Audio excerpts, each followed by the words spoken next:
LLB के exam कुछ ही दिन में शुरू होने वाले हैं। जैसे कि हम लोग पहले भी आपको बता चुके हैं कि दिवाली के बाद कभी भी आपको गुड न्यूज़ मिल सकती है एग्ज़ाम डेट सेट होने की। एग्ज़ाम डेट सेट होने के बाद तो हम कई बार आपको बता चुके हैं, लेकिन कुछ स्टूडेंट का सवाल था कि एलएलबी में मार्क्स गेन करने के लिए कैसे एक अच्छी आंसर राइटिंग करें, क्योंकि जो हमारे साथ पिछले कई सालों से जुड़े हुए स्टूडेंट हैं, 2-3 साल से जुड़े हुए स्टूडेंट हैं, वो अब थर्ड में हैं, कुछ फिफ्थ में पहुंच गए हैं।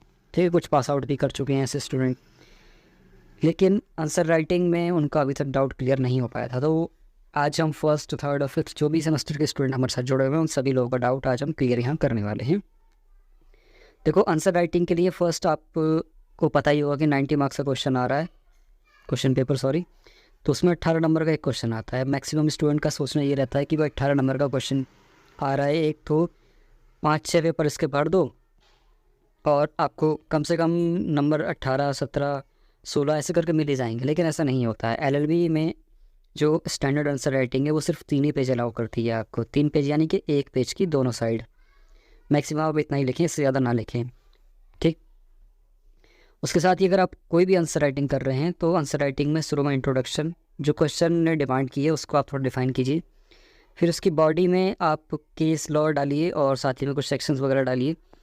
केस लॉ और सेक्शन जो भी आप डाल रहे हैं वो हाईलाइट होने चाहिए। हाईलाइट का मतलब ये नहीं कि आप हाईलाइटर लेके पहुंच जाओ वहाँ पर कॉपी रंगीन कर दो, नहीं, कॉपी रंगीन भी नहीं करनी है आपको। सिर्फ 2 ही पेन यूज़ करने हैं, एक ब्लू और एक ब्लैक। आंसर राइटिंग करते हुए टाइम एक बात आप ज़रूर याद रखें कि जब एग्जामिनर कॉपी चेक करता है तो उसको ये ना लगे कि आपने कॉपी ज़बरदस्ती भरी है। जैसे ही कुछ स्टूडेंट क्या करते हैं कि शब्दों में बहुत ज़्यादा गैप ले लेते हैं बीच में। ठीक है, एक शब्द लिख दिया मुरादाबाद में तो दूसरा गया फिर वो लखनऊ की तरफ। ऐसा नहीं आपको करना है। उसके साथ ही एक और बात याद रखें कि लाइनें छोड़ के आपको बिल्कुल नहीं लिखना है। सारी लाइनें आपको भरने के लिए दी तो सारी लाइनों में ही आपको लिखना है। ठीक है, इतना आप याद रखें। और उसके साथ एक और बात बता दूं कि लास्ट जब आप लिख रहे हैं लाइन कंक्लूजन वाली, तो उसके बाद आप कम से कम 2-3 लाइन छोड़ दें, अगला क्वेश्चन का आंसर लिख लो। इंट्रोडक्शन की बात हो गई फर्स्ट। ठीक है, इंट्रोडक्शन आपको लिखना है। बॉडी में मैंने आपको बताया कि केस लिखने हैं, कुछ सेक्शंस वगैरह हम आपको मेंशन करने हैं। हाईलाइट होने चाहिए, मतलब ये है कि ब्लू पेन से ही हाईलाइट कर दो, उनको अंडरलाइन कर दो। ठीक है, उसके बाद नीचे आपका कंक्लूजन आना चाहिए। कंक्लूजन में क्लियर होना चाहिए कि आपने इंट्रोडक्शन और बॉडी में क्या लिखा है, क्वेश्चन ने क्या डिमांड की थी और आपने क्या सॉल्यूशन दिया है। ठीक है, इन सब को लेके आप मैक्सिमम 3 पेज तक ही लेकर जाएं, वही आपकी बेस्ट आंसर राइटिंग हो जाती है। इसी मेथड को अगर आप फॉलो कर रहे होंगे या कर रहे हैं तो आपके जाहिर सी बात है अच्छे नंबर आ रहे होंगे।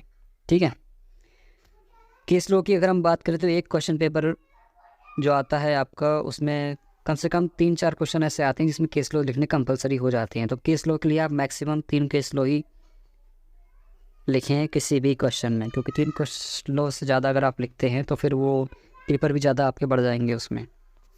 ठीक है, अब कुछ लोगों का मिथ रहता है कि भाई इंग्लिश मीडियम के नंबर ज़्यादा आ जाते हैं, हिंदी मीडियम के नंबर कम आते हैं चाहे कितना भी कोशिश कर लें।